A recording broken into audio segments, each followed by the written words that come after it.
Hi guys, this is Sajak from Drupal.com, and in this video, we'll show you how to root the latest UN1CA ROM and pass the play integrity test as well.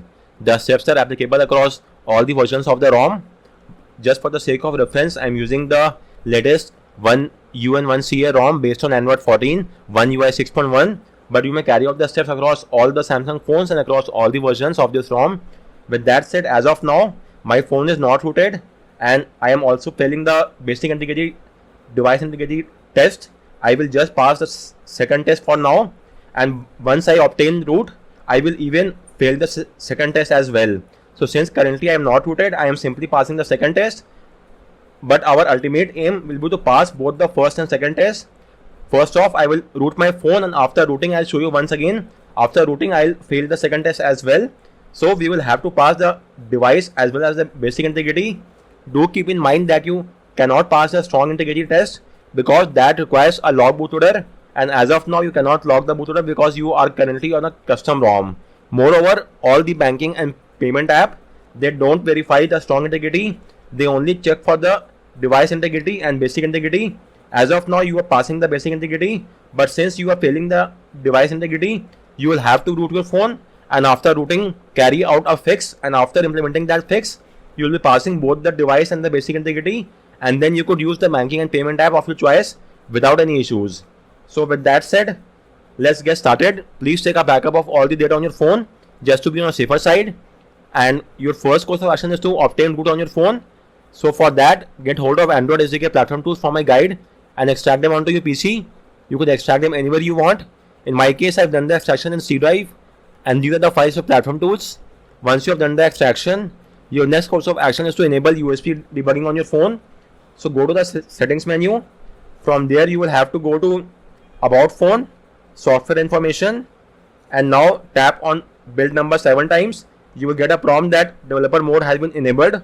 So go back, again go back, and you should now see developer option. Go there and enable the toggle next to USB debugging. You will get a prompt on your phone. Tap on OK. You might get an REC key prompt as well. So again tap on OK, and with this, debugging is now enabled. Let's verify the same. So go to platform tool folder address bar, type in CMD and hit enter. This will launch command prompt inside platform tools. Now type in ADB devices and hit enter, and make sure that you are getting an ID. If you are not getting any ID, then unplug and replug your phone from the PC. Disable and re-enable USB debugging. Tap on revoke USB debugging. Use the official USB cable that came with your phone, and use the USB 2.0 port on your PC. So carry out this USB tweaks and make sure that you're getting an ID. Once you're getting this ID, this signifies that the debugging has been established successfully, and you could now move ahead. So now you will have to boot your phone to the recovery. Your phone should already be having the TWRP recovery installed because you would have installed the custom ROM using that recovery only. But if for some reason your phone does not have a recovery installed, you may also refer to a guide and install the recovery onto your phone. So since our phone already has the recovery installed, we will just use the ADB reboot recovery and hit enter, and your phone should not reboot into the TWRP recovery. The UN1CA ROM already requires you to have the TWRP recovery installed beforehand. So most of our users would already have the recovery installed. If you don't have it installed, then you could install it via our guide. I will link that guide as well. You just have to flash the recovery tar and the vbmeta patch.tar file via Odin, and then the recovery will be flashed. After that, you may boot your phone to the recovery mode, and it might take a few additional seconds for that to happen. So let's just wait, and then we will proceed ahead with the next step. So now we will have to obtain root. For that, we will flash the Magisk zip and also install the Magisk APK file as well. So first off, go to my guide and download the latest Magisk APK file. At the time of recording, it's version 27. So you may go to my guide and download the Magisk version 27 from here. This is the official download link. It's in the APK format. So once you have got the APK file, just right click on it and select rename, then change the extension to .zip and hit enter. So with this, you should have both the APK and the zip file. So copy both the Magisk APK and the Magisk zip and transfer both this file inside platform tools. Once that is done, we will now have to flash the Magisk zip file. So if you go to the install section, you could see that the SD card or the internal storage is currently encrypted. You might do a format data to decrypt the storage, but then you will have to set up your phone from scratch that will take up quite a lot of effort. So instead of that, what we should do is simply transfer the file to any other location. So let's transfer the file to the data partition. As you could see, the data partition is not encrypted, it's currently decrypted. So I'll transfer both these files inside the data partition. You cannot use the MTP method because in MTP it will again show the SD card which is currently encrypted. So we'll have to take help of the ADB command. For that we will use the ADB push command. So make sure to rename the file to Magisk, and the complete name will become Magisk APK as well as Magisk Zip. Once you have got both the files inside Platform Tools, now open CMD window and type in ADB push file name. First off, let's transfer the zip file. So magisk.zip space / and the location on your phone, which is the data partition. Hit enter. Okay, let me correct the naming scheme. Hit enter, and with this we have got the Magisk zip file. Along the same lines, let's transfer the Magisk APK file as well. And with this we have got both the Magisk APK and the Magisk zip file onto our phone. You may transfer the APK file after booting the phone to the OS as well, but you will have to transfer the zip file right now. You cannot boot your phone to the OS and then do a transfer. For the APK you may do so later on as well, but for the zip file it's recommended that you do so right away. So at least you should now have the Magisk zip file. With that said, you could see we are now inside the data partition of our phone. So by default you will be in the SD card. So tap on up a level, then go to data, and you should now see both the Magisk zip and the Magisk APK file. Now you have to choose the Magisk zip file and do a right step to flash it.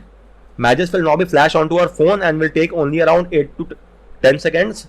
So let's just wait for the flashing to complete, and it should now get the job done in a matter of few seconds. After that, you could then easily reboot your phone to the OS as well. So let's just wait, and the flashing is done. Now you may tap on reboot system and your phone will now boot to the OS, and you could now transfer the Magisk APK file onto your phone. So let's wait for a few more seconds, and after that, after flashing and installing the Magisk APK as well, you will have to launch the Magisk app. It will then ask you to install some additional dependency. In that case, just tap on OK. Your phone will then undergo a reboot automatically, and then Magisk will be installed onto your phone, and with this you would have obtained root as well. But as soon as you obtain root, you will then fail both the tests, that is the basic and the device integrity as well. As of now, initially we were passing the basic integrity, but after obtaining root you will even fail the basic integrity as well. So we will then have to pass both the tests, and our ultimate aim will be to pass the device and the basic integrity. With that said, let's now transfer the Magisk APK file onto our phone. I have already done that. You may simply now access the storage, and as of now the storage will now be visible on your phone, on your PC, and you could easily access the storage now. There will be no issue of encryption. That only happens via recovery. Let me show you now. You could view all the files easily. So simply transfer the Magisk APK file onto your phone. Once that is done, let's install the Magisk APK as well. Just give me a second and I'll then install the Magisk APK. Just a minute. So this is the APK file. Tap, you will get an update option because the Magisk is installed in the backend. We have to install in the front end. So you might get an update option, and now you will get a prompt. Tap on OK, and your phone will automatically reboot to the OS within 5 seconds. So let's just wait for that to happen. So guys, the phone has booted to the OS. You will once again have to launch Magisk, and in most cases it will again ask you to install a few dependency. So again you will have to tap on OK. Let me verify it once. So let me launch the Magisk app and check out the result. It might ask once again, and again it's asking. So tap on OK. Now choose direct install. Tap on let's go, and with this is the last step of rooting. We have now obtained root. Now just tap on reboot, and your phone will now reboot to the rooted OS. Now the rooting is done, and we could now move ahead and pass the plain integrity test as well. Let's just wait for a few more seconds for the phone to boot up. So guys, our phone is now booted to the OS. So once again you will have to launch Magisk, and this time around you will not get any prompt whatsoever, and you should have obtained root. Let me show you. Just launch the Magisk app.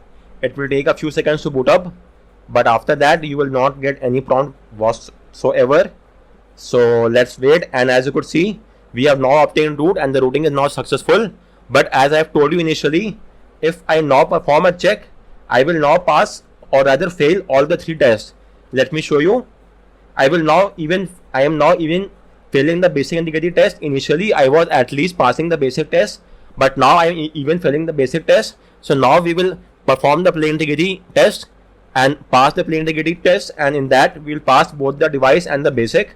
Again I am repeating, we cannot pass the strong integrity because that requires an unlock bootloader, and as of now we cannot that requires a lock bootloader, and as of now we cannot lock the bootloader because we are on a custom ROM. Moreover, none of the banking apps checks for the strong integrity, so you may simply skip it. As of now we just have to pass the device and the basic integrity. So with that said, let's get started. First and foremost, launch the Magisk app, and as you could see, currently Zydisk is showing no, so you have to enable Zydisk. Tap on the settings icon, enable the toggle next to Zydisk. It will ask for a restart. We will not do a restart now, we will do a restart at the end. So now you will have to hide the Magisk app. So tap on hide the Magisk app, give it any name of your choice. So let me rename it to Droidwin. Obviously it will be Droidwin only. So, and then tap on OK. It will now hide the Magisk app and change the app package name as well. Let me show you that. So it will take a few seconds for that to happen, and it will also ask you if you want to make a shortcut on the home screen. That is completely optional from your end. In my case, I don't want a shortcut, so I'm tapping on cancel, and with this you could see the app package name of Magisk has been randomized so that the app can no longer identify banking and payment. I will not be able to find the Magisk app onto our phone. As of now, Zydisk is also shown as no because we have not yet done a restart. After a restart, it will show as yes. That's not a cause of concern. Once that is done, again go to the settings menu. Now enable the toggle next to enforce denial list, then tap on configure denial list, and now you will have to hide the root from the few Google apps. So the Google app list, let me show you. It's the Google Play Service, Google Play Store, Google Service Framework, and the Google Pay Protect service is absent from Samsung phone, so that might not be there on your phone. If it's there on your phone, you will also have to hide from that app, and apart from that, hide it from the banking and payment app of your choice. So first off, let me search for the Play. Okay, one more thing, make sure to tap on the overflow icon and checkmark show system apps. Now tap on the search icon, then search Play and expand the Play service. Enable the toggle next to all the services. Likewise, expand Play Store, checkmark it and make sure that all the services are enabled. After that, search for the framework app.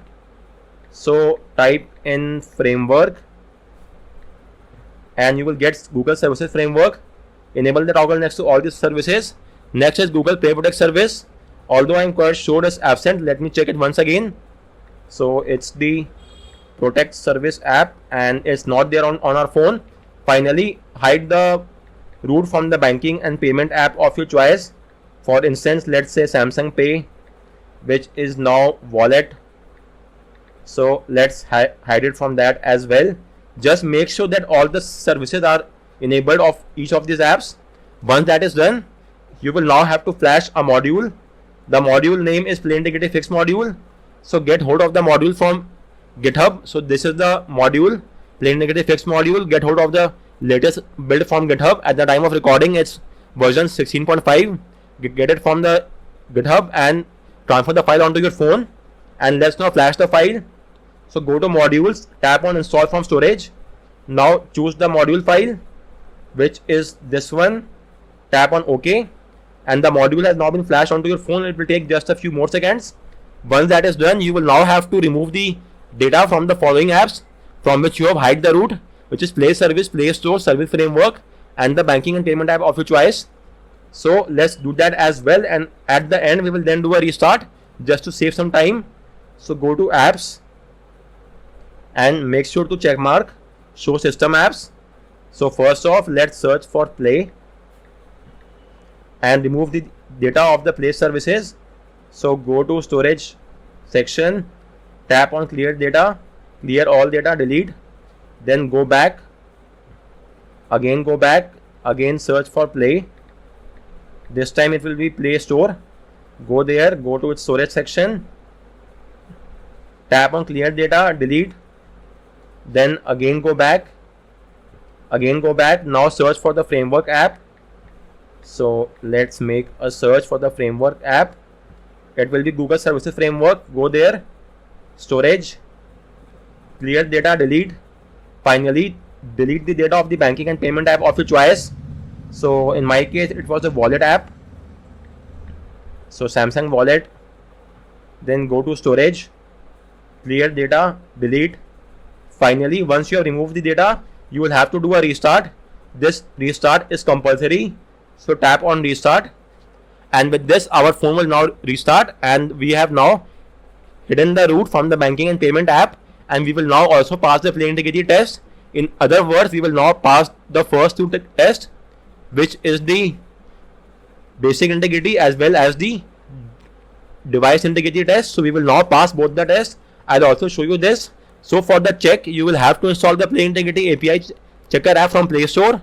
This is the link for the app. So simply install the app from Play Store, and also make sure that you are currently online. So once you are online, simply launch the app and then you may perform the check.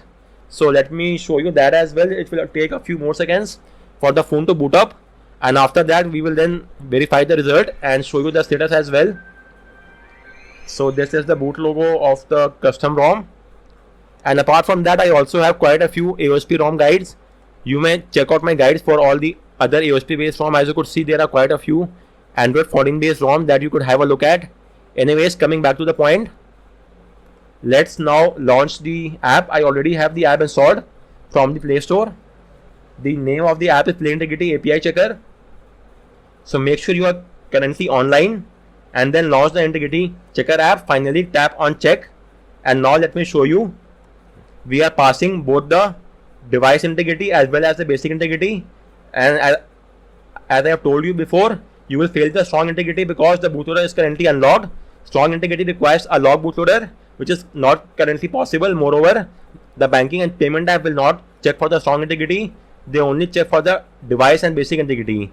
So with that said, you could now use the banking and payment app of your choice. There is just one important thing to keep in mind. If you launch the Magisk app, which in my case is Droidwin, and if you go to the settings menu, just wait for a few. As you could see, Zygisk is currently yes, so it's enabled. If you go to the settings menu and then go to the configure deny list, you will see that the Google Service Framework has been unchecked and the Google Play service is missing from this list. So do keep in mind that it's just a UI bug and nothing to worry about. In the backend, everything is working well and good. So it's all enabled. You don't have to worry about this. So guys, on that note, I round off this video. If you have any queries with regard to any of the steps, do let me know in the comment section, and thanks a lot for watching.